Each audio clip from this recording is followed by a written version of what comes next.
Hi friends, welcome to episode 9 of The Fairy Tale Thief. If you're following along in the book, which is free on Amazon, we're at about page 200. There are 277 pages in the book.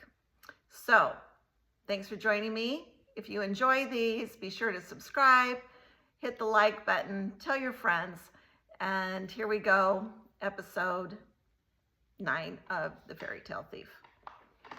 For Grace, looking at Blanche Neige was like looking in a mirror, except for the clothes. Blanche wore a red striped skirt that hung to her knees, a white blouse, and a yellow sweater. Blanche grabbed both of Grace's hands, pulled her into the room, and enveloped her in a tight hug. I just know we're going to be best friends. Kelly and Brock trailed in after Grace. The suite consisted of a tiny living room with a sofa, a couple of wingback chairs, a fireplace, and a TV. There was also a nook of a kitchen and an adjacent bedroom and bathroom. Simplet leaned out the window and called instructions to his brothers. Seconds later, Prof dropped into the room. The others quickly followed. "They're scaling the wall," Kelly said. Blanche puffed out a sigh. "They're like little boys. I love them, except for when they're telling me what to do." She sat down hard on the sofa. "I wish they'd just leave me alone." "Alone to do what?" Grace asked, hoping she didn't sound rude. "Well, when I first got here," Blanche said, "I tried to do some housekeeping, but that got squelched." "You think it needs cleaning?" Brock looked around the spotless suite. No, it's not messy. There's nothing to scrub." Blanche screwed her lips together and lowered her eyebrows as if reliving a painful memory. "I tried to straighten up some of the other rooms, but I guess that's a big no-no." She glanced at the men one by one invading the room. "These guys didn't mind when I tidied up their place, but I guess not everyone appreciates a good polishing as they do." "So, what do you do now?" Grace asked. "Oh," Blanche bounced on the sofa. "I discovered the most amazing thing." She picked up the TV remote and turned it on. The image of Daniel Hartwood, star of the Sherwood Channel's teen dramedy, flashed on. "I'm absolutely in love. See, this is Carlton Walden, and he's in love with Chelsea Smith, but she thinks he's smitten with Layla Lewis, who is so passionate about her work rescuing pugs that she can't see that Joshua Judd is absolutely obsessed with her." Grace tried to look interested, but after listening to the program's rundown, she wanted to put her head in her hands. "Wait," Brock sat down next to Grace. "Are you in love with the show or Daniel Hartwood?" "Both," Blanche smiled at him. "If you could see how sweet he is with the pugs, you would love him too. And you know, pugs aren't pretty dogs. They're just not. But he doesn't care that they're ugly and yappy. What if I could introduce you to Daniel Hartwood?" Brock said, interrupting her. Blanche jumped to her feet and placed both hands over her heart as if it would fly out of her chest if she didn't restrain it. "Oh my stars!" "You know Daniel Hartwood?" Grace asked Brock. "I know someone who knows him," Brock said. "So do you." Realization hit. "Gabby?" "Yeah, her cousin is the photographer to the stars." "But Daniel Hartwood?" "And it just so happens that he's having a party tonight." Brock beamed at Blanche. "Want to meet him?" "I'm sure they just don't let anyone into his parties," Grace said. Brock kicked Grace's foot. Oh my. Blanche twirled around the room, a smile splitting her face. "Fairy tales really do come true, even in this everyday world." Back in the BMW, Grace turned on Brock. "What are you thinking? We can't crash a Daniel Hartwood party." Brock smiled but didn't answer. He wanted to see Grace glam it up at a Hollywood party. "Am I right?" Grace turned to Kelly. Kelly just shrugged. "Hey, if I get to go to a Hollywood party and meet Daniel Hartwood, I am so there." "You don't even like Daniel Hartwood," Grace jabbed a finger in Kelly's face. "You think he's too pretty."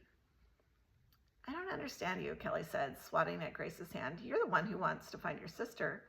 "Yes, but, Grace stuttered. Brock shot her a quick glance while shaking his head. "How can you believe in Snow White, Prince Charming, 7 dwarfs, and a magic cupboard and not believe we can get passes to a Daniel Hartwood party?"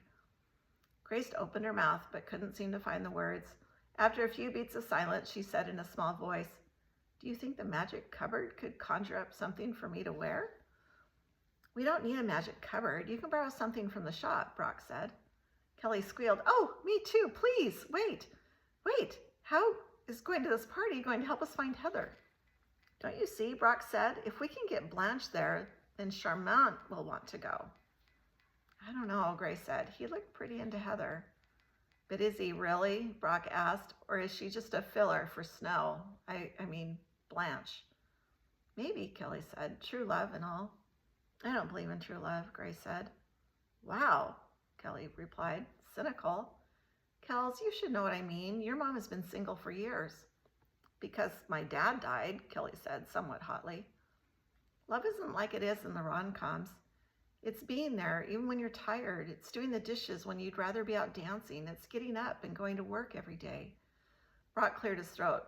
We don't have to prove true love exists. We just have to tell the prince that Blanche will be at the party. I bet he'll want to go if he knows she'll be there. So what do we do now? Kelly asked. I'll go and hunt down the dwarfs and see if they can get a word to the prince, Brock said. Why don't you talk to Gabby about getting us into the party? They met first at the lilac shop to pick out clothes and went from there to Belinda's beauty shop. Grace wondered how Kelly would mesh with Gabby and Amy, but everyone seemed to click. Do you think this is going to work? Grace asked. Gabby, who had been applying Amy's mixed lipstick, poised her hand in the air. We're going to a Hollywood party. How can it not work? Kelly wrapped an arm around Grace's shoulders and gave her a gentle squeeze. I know you're worried. And freaked out, Amy put in. Gabby frowned at her in the mirror. Well, she should be, Amy said. I am. It's super weird to think fairy tale characters are running loose in our realm, or that there are such things as realms at all. All these stories we grew up believing they were just stories could be actual histories. It's twisting my mind into knots. Kelly picked up a bottle of perfume and spritzed her wrists. What if we met Shrek or Cruella? Amy put down her hairbrush. Would you be in a fairy tale if you could? No one answered. Instead, they stared at each other in the mirror, considering a life in the fairy tale realm. Think about it, Gabby said. It makes sense. If they can be here, then we can go there. It's not all heroes on valiant steeds, Amy said. Remember, there are big bad wolves, witches, and trolls. We have our own horror stories here, too, Grace said. Kelly squeezed her in another hug. We'll find Heather, I promise. What did you tell your mom? Amy asked. That Heather's gone to Sherwood Forest. The guilt Grace felt over lying to her mom curled in her stomach. She was surprised, but she bought it. And what about the dog? Abby asked. Toby's watching it. Are your grandparents flipping out about it? Amy asked. We're keeping it hidden in my room, Grace said. He's going home with me on Monday, Kelly added. I wish you didn't have to go. The thought of Kelly leaving made Grace miss her, even though she stood right beside her. I know, me too, Kelly said. Amy's cell buzzed with a text. The guys are here. Gabby tidied up the makeup counter, double-checked her reflection, picked up a fur wrap, and tossed it around her shoulders. Ladies, shall we? They were all giggling until they got to the curb and spotted Chase sitting behind the wheel of an enormous Escalade. Gabby blew out a frustrated breath. What's he doing here? Amy grabbed a car door and opened it. Oliver, how could you? He wanted to come, Oliver said from his place in the front passenger seat, and he's the only one with a car big enough for all of us. Gabby rolled her eyes and planted her feet. I'm not going. You have to come, Amy reminded her. You're our ticket inside. Gabby grunted. You don't even have to look at me, Chase said. You can pretend I don't exist. You won't try to talk to me? Gabby asked him. Did I hear something? Chase asked Oliver, pretending he couldn't hear Gabby. Amy elbowed at Gabby. Just ignore him. You're dead to me, Dillinger, Gabby said right before she climbed in. Fortunately, Kelly said, I'm alive. She climbed in and took a seat behind Chase. I'm Kelly, by the way. Chase smiled at her in the rearview mirror. I'm Chase, the undead driver. Kelly made a happy noise. I've never been to Hollywood before, and now I get to go with a zombie. Grace got in the very back with Brock. Are you okay with Chase? She whispered. Brock shrugged and tried to look indifferent, but the set of his shoulders told her that he did care, maybe a lot. No one invited Alicia, Oliver said. Shut up, Ollie, Amy said. Don't call me names, Oliver told his sister. Above his dark blue cable neck sweater, Brock's neck flushed red. He looked nice. She wondered if he looked Hollywood nice, but since she'd never been to a Hollywood party before, she couldn't say. I knew you'd look good in that dress, he said. Grace smoothed down the chiffon. Thanks. You have excellent taste. You don't think your mom will mind, do you? I told you she wouldn't. How does she get all the clothes? She asked him. The same way she gets all her stuff. Brock looked out the window. She collects it bit by bit. Grace wanted to ask where Cordelia got all her money, but didn't want to be rude. She wondered if Cordelia's parents or husband had left her what seemed to be unlimited cash, or maybe she worked for it, but doing what? Grace tried to stay dialed into the conversation buzzing through the car, but her thoughts kept returning to Heather. Her stomach knotted with worry. I'm sure she's fine, Brock said, as though reading her mind. She smiled at him. You should have seen her this morning. She glowed. It was so weird. It was like he had put a spell on her. Could happen, Brock said. If there's anything I've learned recently, it's that anything really can happen. Grace took a deep breath. Do you think the dwarves are going to let the prince to come? It's not the dwarves we're counting on, Brock said. I told Blanche that the prince is her ticket into the party. If she wants in, she has to bring Charmant with her. And she was okay with that? She said she'd do almost anything to meet Daniel Hartwood. But does she know how to find him? Brock lifted his hands in the air. They'll be there, or they won't. Grace pressed her back into the seat and bit her lip. I'm sure your sister is fine, Brock said. They were singing. And that's not normal? Grace threw up her hands. I'm sorry, but none of this is normal. Brock's lips twitched. You're right. Daniel Hartwood's house, a California bungalow, sat at the top of a hill behind a pair of wrought iron gates. Below, the lights of Los Angeles flickered in the semi-darkness. A valet waiting on the curb sprung to open the Escalade's doors. Chase climbed out and handed over the key. A woman dressed in black and wielding a clipboard stood on the front porch. Gabby went to meet her and gave her their names. Chase isn't on the list, she said. Gabs! Oliver and Amy cried at the same time, sounding for once like the twins they were. I'm sorry, but I didn't know he was coming, Gabby wailed. Chase looked pained. It's okay. I can wait in the car. I'll wait with you, Kelly said. Really? Chase brightened. You'd do that? Kelly lifted one shoulder. Who needs Daniel Hartwood anyway? A conflicted expression flashed over Gabby's face. She whispered to the woman with the clipboard. It's okay, the woman said. Chase, you can go in. Are you sure? Kelly and Chase asked at the same time. Of course, the woman smiled brightly. Chase straightened his shoulders, swaggered up the stairs, and elbowed Gabby on his way through the door. Gabby huffed in return, but followed him in. The party seemed to consist of only beautiful people. It was as if fashion models had stepped off a runway to attend. Laughter and the smell of perfume floated out the open door. Grace spotted Daniel Hartwood immediately. He stood on the balcony on the other side of the French doors. A cluster of adoring men and women were gathered around him. Grace scanned the room, looking for Heather, Charmant, or Blanche. I don't see them, Grace whispered to Brock. I hope this wasn't a waste of time. Stop worrying, Brock said, taking her arm and guiding her into the room. Tapestry rugs covered the hardwood floors. Windows overlooking the city lights dominated one wall. Modern art framed splatters of colors. Tried to, but couldn't compete with the showy people in the room. Brock stuck to Grace's side, occasionally taking her elbow to steady her when someone jostled past. They wandered through the crowd, catching snippets of conversation, searching for Heather.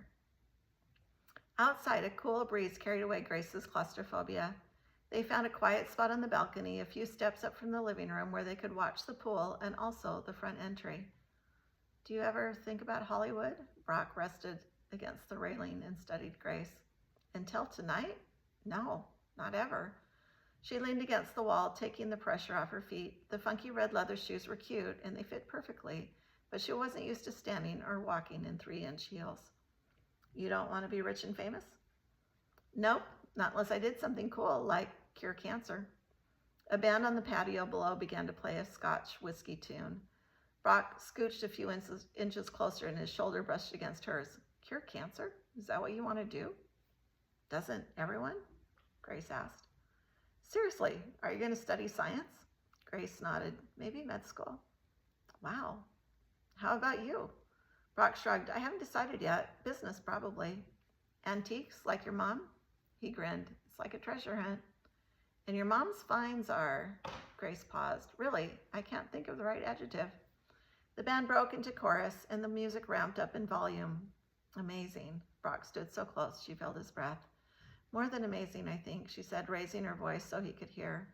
She wanted to ask about Cordelia. Did Brock think she'd stolen the mirror? But she didn't know how to ask if his mom was a thief without sounding rude. Science is amazing, too.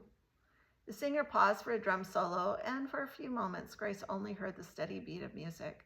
Then a familiar voice floated through the air. I want to dedicate this song to the man of my dreams. Grace grabbed Brock's arm. It's Blanche. Standing on her toes to look over the crowd, she caught sight of Blanche at the microphone with the band shuffling to their feet and looking awkward behind her. Roy and Heather stood to the side, their expressions blank. Heather still wore the dazed and transfixed expression Grace had seen earlier at Sherwood Forest. Heather had on the plain black dress she'd worn to Grandpa James's funeral, but with her mother's pearls, she looked sophisticated and sleek. Blanche, on the other hand, wore a dress that looked like it had been made from the hotel curtains. And even though we've never officially met, Blanche gushed, because of your work, I feel as if I've known and loved you all of my life. This one's for you, Daniel Hartwood. Blanche turned to the band and motioned for them to begin. The guitarist strummed a few bars, but Charmant marched up to the microphone and sent the drummer a withering, music-stopping glance. Blanche, do I have to remind you that we are married? Grace watched Heather's face turn from fixation to confusion. You're married? Grace's mouth formed the words Grace couldn't hear. Stumbling, Heather pushed through the crowd. Roy ignored her, but Grace couldn't. She longed to vault over the balcony to reach her sister, but didn't want to break any bones or cause a scene. I have to go to her, Grace told Brock. He took her hand and led Grace through the crowd. Grace listened to Blanche and Charmant yell at each other as she followed Brock. That was in a different world, Blanche said. Things are different here. She turned to the drummer and motioned for him to begin again. 1, 2, 3, the drummer called out. Stop, Charmant boomed. If we're married there, we're married here. Charmant shouted over the band. The music faded away as each of the band members decided the drama was more interested than any music. I killed a dragon for you. That has to mean something. Did I ask you to kill that stupid dragon? Blanche balled her fists and shook one at him. Did you even ask how I felt about the dragon? Maybe I was okay with the dragon. I woke you up. Before me, you were asleep. Blanche paused. I know, and don't think I don't appreciate it, but that was then. This is now. I'm over that, and I think you should get over it too. I can't get over it, Charmant shouted. You are my true love. Oh, fiddle. There's no such thing in this realm. Well, there should be. Charmant lowered his voice, but it still rang with intensity. Daniel? Blanche motioned to the band to begin again. This one's for you. There's Heather, Brock murmured. They found Heather standing outside, leaning against a maple tree, tears running down her face. She didn't seem surprised to see Grace. He's married. I know, Grace said. Although, maybe not for long, Brock put in. Grace elbowed him before she went to gather Heather into her arms. He's not for you, sweetie. Heather gulped down a sob. He was so charming. Of course he was, Brock muttered. And I'm beginning to think he liked me because I looked like his wife. The last word ended with a wail. I want to go home.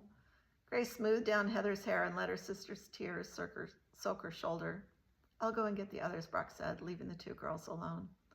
To our real home, Heather said, pulling away and wiping her tears with the back of her hand. I want to go back to Oregon. I want to go back to the Art Institute. We'll both go home, Grace promised. She told Heather of her idea of moving in with Kelly and buying her Uncle Billy's car. That's a good plan, Heather sniffed, but it will kill Mom for both of us to leave.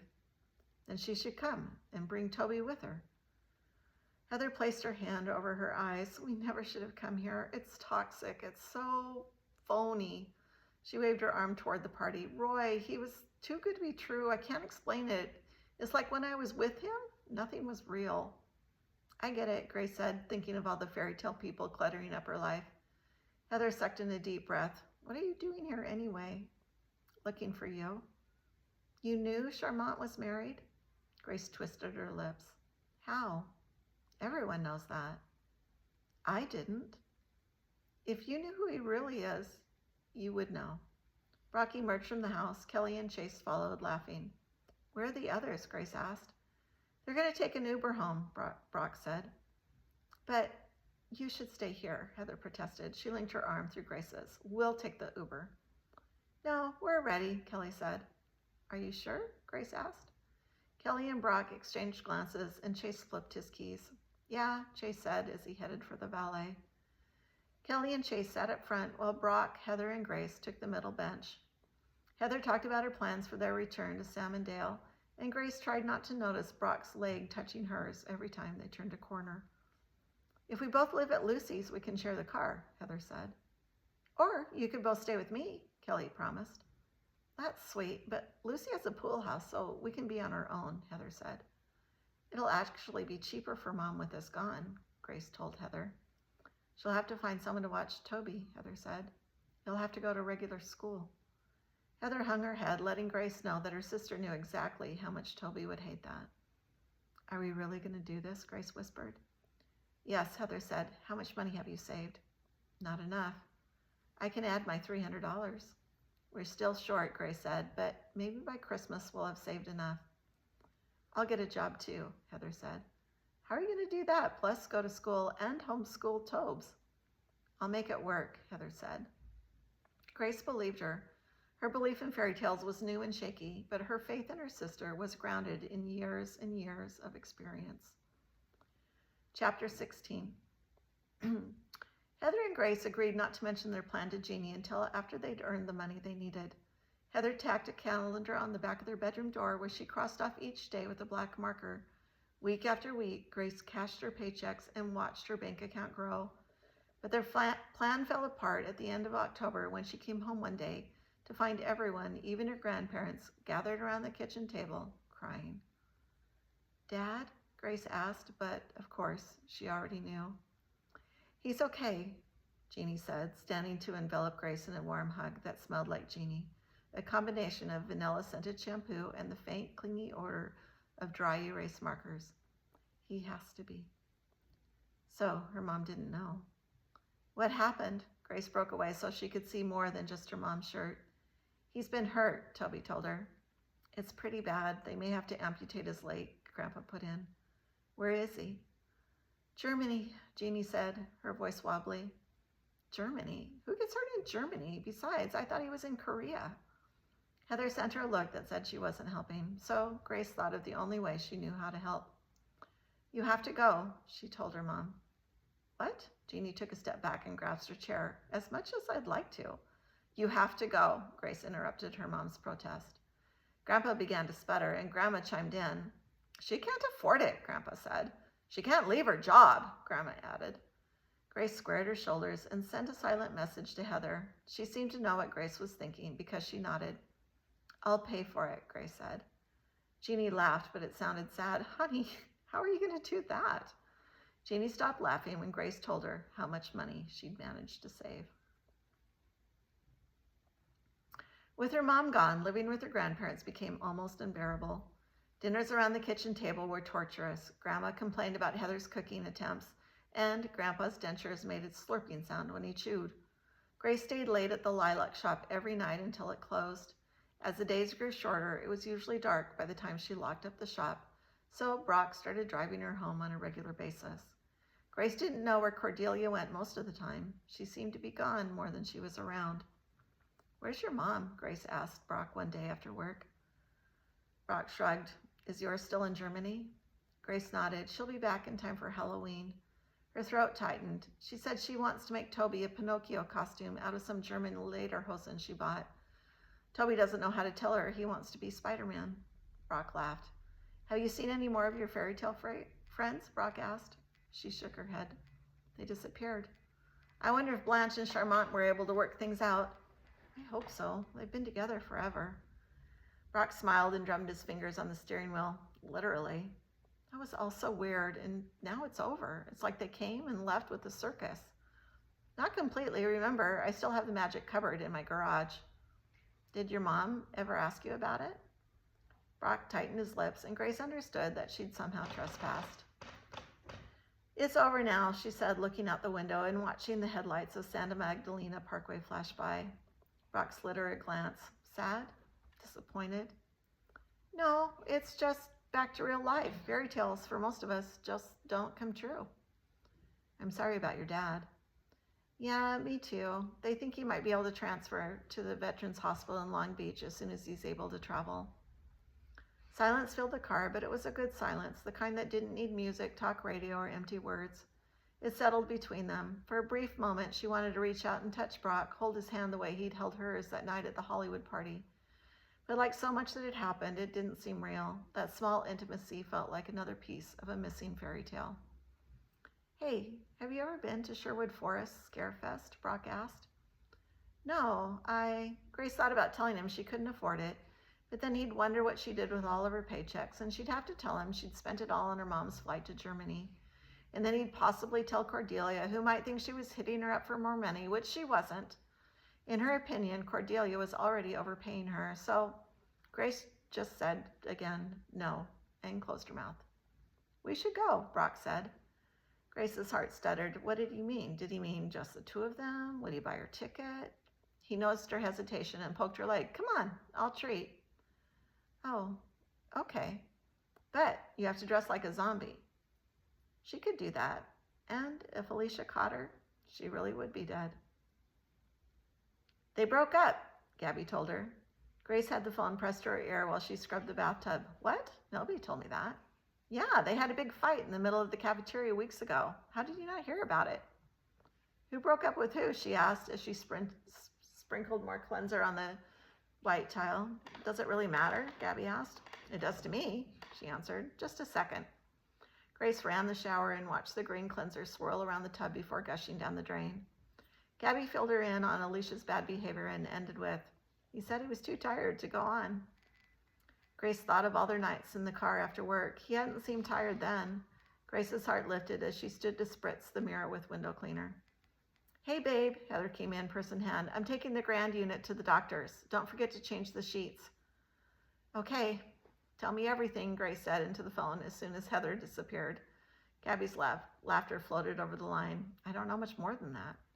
Grace padded into her grandparents' room, pulled the linens off the bed. I want to know what they were wearing, what they had to eat. How did they smell? It was a breakup, not an autopsy. Gabby paused. So, do you think he likes you?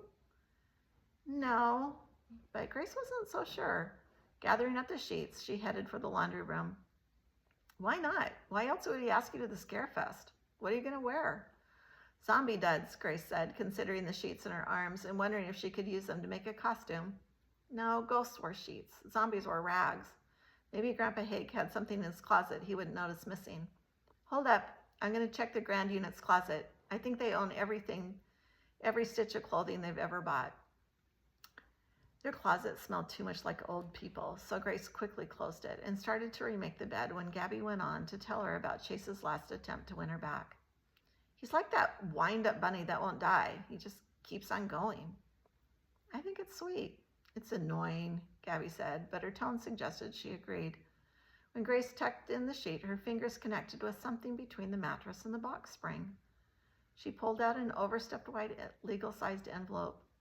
Curious, she opened it up and gasped at what she found. $20 bills. Lots of them. Okay, friends, that's the end of episode 9. Thank you for joining me. And be sure to hit the like and subscribe button and stay tuned for episode 10. Thanks.